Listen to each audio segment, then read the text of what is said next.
नमस्ते दोस्तों, स्वागत है आपका हमारे इस चैनल डार्क लाइन में। और ये है अमेजिंग फैक्ट वीडियो का पार्ट 3। तो आज हम लोग कुछ 6 या 7 फैक्ट्स के बारे में, नहीं सिर्फ 2 फैक्ट्स के बारे में बात करेंगे, जो कि काफी हॉरर है और काफी खतरनाक फैक्ट्स हैं दोनों ही। तो दोनों ही फैक्ट कुछ इस प्रकार के हैं कि क्या आपने एक रियल ड्रैकुला के बारे में सुना है? क्या आप जानते थे कौन है ड्रैकुला? और अगर आपने तो ट्रांसिल्वेनिया मूवी तो एनिमेटेड मूवी तो देखी ही होगी, तो क्या उसमें जो ट्रांसिल्वेनिया मूवी में जो कासल होता है वो क्या असली में है? सब जानने के लिए देखते रहिए हमारे वीडियो। दोस्तों, फैक्ट नंबर 1 शुरू होता है ट्रांसिल्वेनिया से, रोमेनिया से, और जो है ट्रांसिल्वेनिया से। तो ट्रांसिल्वेनिया एक ऐसी जगह है जो कि सेंट्रल रोमेनिया में स्थित है, और ये जगह पहले बहुत बड़ा शासन का केंद्र हुआ करता था। और अब ट्रांसिल्वेनिया में एक ऐसा कासिल है जो कि हमारे पार्ट सेकंड फैक्ट में मैं आपको उसके बारे में एक्सप्लेन करूंगा। जो फर्स्ट फैक्ट है वो शुरू होता है एक बड़े शासक व्लाद III से और उसके बाप से। असल में इसका जो बाप था ड्रैकुल, वो अपने आप को ड्रैगन का बेटा कहवाता था। वो वलाचिया का शासक बना 1436 में। व्लाद III और उसका छोटा भाई राडो ओटोमन्स के विश्वास को जीतने के लिए वहां पे हॉस्टेज बनकर रह रहे थे। और यहाँ वलाचिया में उसके बड़े भाई को और उसके पापा को हंगरी के गवर्नर जॉन हुनियादी ने उसके व्लाद III के ड्रैकुला के चाचा के साथ मिलकर ड्रैकुला के पिताजी और उसके बड़े भाई मिर्चिया को मार डाला, बेरहमी से मार डाला। जो सुनकर देखकर व्लाद III यानी कि ड्रैकुला को बहुत बुरी तरह से शॉक लगा और उसका दिमाग काफी बुरी तरह से हिल गया। अजीब तरह से, बहुत बुरी तरह से मौत दी थी उसने।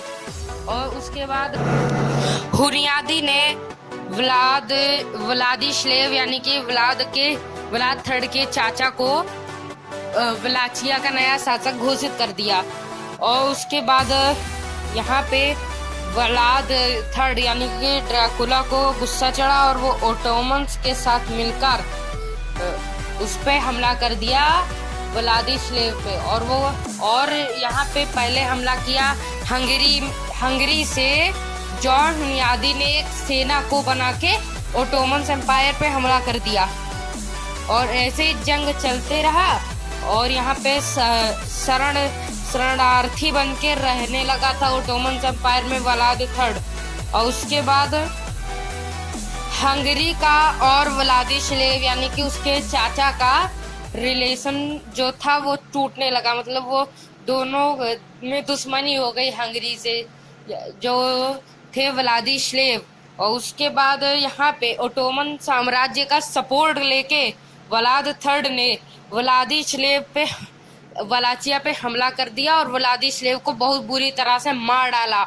और यहाँ से शुरू हुआ दोस्तों उसका राजा बनने का सफर। अब यहाँ पे 1456 यानी कि 1456 में वलाचिया का शासक बन चुका था। और अब यहाँ से उसकी बहुत खतरनाक कहानी शुरू होती है। जैसे शासक बना उसने बहुत बुरी तरह से लोगों को मारना शुरू कर दिया। वो उसको व्लाद द इम्पेलर इसलिए कहते हैं क्योंकि वो इम्पेलमेंट करता था। इम्पेलमेंट मतलब एक बड़े से लकड़ी या लोहे के सुई टाइप के खंबे में, पोल में आदमियों को उसी में घुसा देना। बड़े से खंबे में कई सारे आदमियों को घुसा देता था, चाहे उसके राज्य में चाहे जो कुछ भी थोड़ा सा भी बुरा कर देता। अरे कोई सुई तक भी चोरी कर लेता या किसी को मारना तो दूर की बात है, थोड़ा सा भी कोई गलत काम करता उसके राज्य में वो सीधा उसको ऐसे खंबा होता था, उस पे नुकीला खंबा होता था, उसी पे बैठा देता था। और वो धीरे धीरे गड़ते आदमी धीरे धीरे मरता था। वो जल्दी मरता भी नहीं था, वो सुई उसके अंदर आर पार चली जाती। वो मोटी थी इतनी ज्यादा वो सुई कि पूरा पहले ही देखने से एकदम रूह कांप उठती थी, मतलब फट जाती थी एक हिसाब से देखने से। वो इतना खतरनाक शासन था। अब मैं बताता हूँ उसको ड्रैकुला क्यों कहते थे। वो वो खाने में जानते क्या खाया था, वो खाने में वो खून बहुत पसंद करता था पीने से। असल में दिमाग उसका हिल चुका था अपने पापा की मृत्यु को देख के, तो वो खाने में खून, ब्रेड के साथ खून खाया करता था। खून में ब्रेड बोर कर खाया करता था, ब्लड में। और वो दावत देता था दूसरे शासकों को, जो भी बुरा करते थे उसको अपने महल में दावत फीस्ट के लिए बुलाता था। और दावत देके उसी दावत के दिन जो आते हैं दावत खाने, उनको पहले खाना खिलाता है, उसके बाद उन सबको मरवा के उन्हीं का खून पी जाता था। बहुत खतरनाक शासन था ये तो, ड्रैकुला से भी काफी ज्यादा खतरनाक था, मतलब एक लेवल उसके भी पार, ओपी बिल्कुल। और एक बार वो जब अपने शासन के समय में गया देखने कि कोई हमारे राज्य में भूखा गरीब में, उसको बहुत सारे भूखे लोग मिले, गरीब लोग मिले, दिव्यांग विकलांग लोग होते हैं, उन सबको उसने खाने पे बुलाया। एक दिन खाने पे वो उन सबको मार के नहीं खा गया, ऐसा कुछ नहीं किया उसने सबको खाने पे बुलाया, खाना खिला के पूछा कि आप सबका पेट भर चुका है। जब वो सबने कह दिया हाँ हम खा चुके हैं, पेट भर चुका है, उसके बाद वो महल से निकल गया, महल के दरवाजा सब कुछ बंद कर दिया। उसके बाद उसने महल के अंदर बहुत जगह तेल फुकवा दिया और फिर महल को ही जला के भस्म कर दिया। और उसके बाद वो कह रहा था कि अब मेरे राज्य में ना कोई बुरा, ना कोई भिखारी है, ना कोई दिव्यांग है, ना ही कोई बीमार इंसान है। उसने कई हजारों लोगों को मरवा जला दिया महल में। और उसने आपने सुने होगा किसी ने 20 लोगों को मारा, बहुत बड़ा सीरियल किलर, किसी ने 100 को, इसने 1 लाख लोगों को मार दिया था। 1 लाख लोगों को इसने मार दिया था, जंगल बना दिया था। वही ऐसे खंबे का बहुत खतरनाक शासक था, ऐसे में इसको ड्रैकुला भी कहते हैं। फिर इसने कुछ गलत काम करने लगा, जैसे ओटोमन एम्पायर था, वो उसको टैक्स नहीं देता था ओटोमन एम्पायर को, और ओटोमन एम्पायर के 2 लोगों को जो टैक्स मांगने आए थे उसको ऐसे ही चढ़ा दिया, मतलब उसका भी सत्य कर दिया पूरा काम, उसको ऐसे ही इम्पेल कर दिया, जो कि इम्पेलमेंट कहते हैं, वो द इम्पेलर था ही।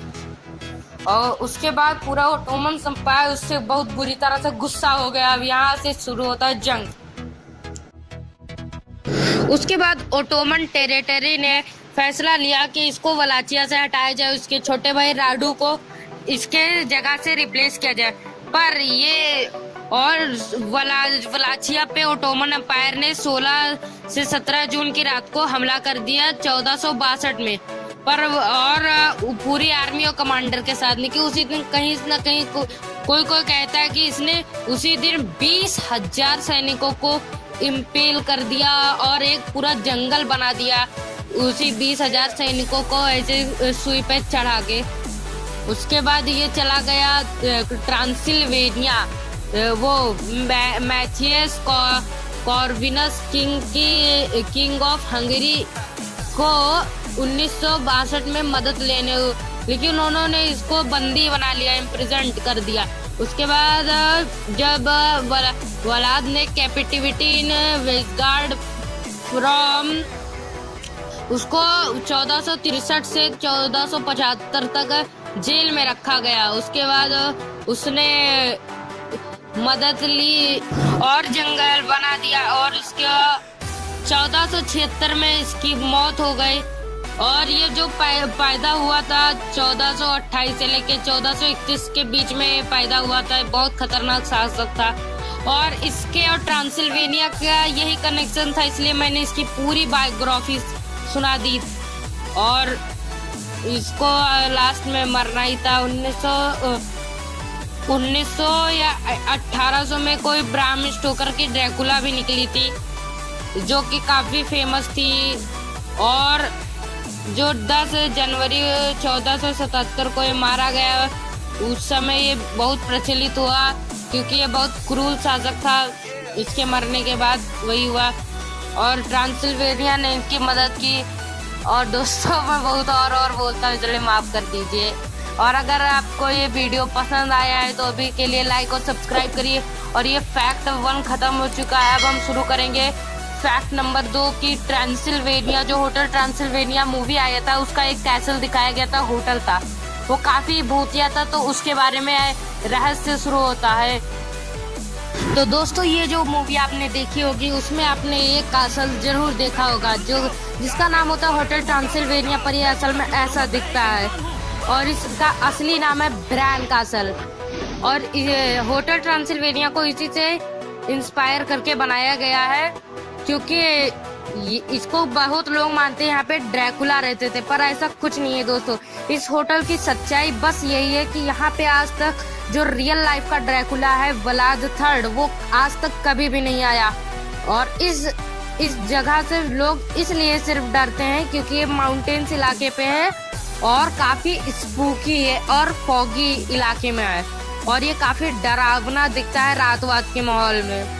इसका एड्रेस आपको वीडियो को थोड़ा सा पीछे करिए, पॉज करके मिल जाएगा। आप घूमना चाहें तो घूम सकते हैं। और thanks for watching this video. और इस कैसल का नाम है ब्रैन कासल, याद रखिएगा। और इस कैसल मिड रोमानिया में है और यही है होटल ट्रांसिल्वेनिया असली दुनिया का। तो गुजारिश है आपसे कि लाइक कर दीजिएगा और सब्सक्राइब कर दीजिएगा हमारे चैनल को। ऐसे ही और अमेजिंग फैक्ट्स की वीडियो देखने के लिए बहुत मेहनत लगी इस वीडियो में, तो एक लाइक जरूरी बनता है। Thank you.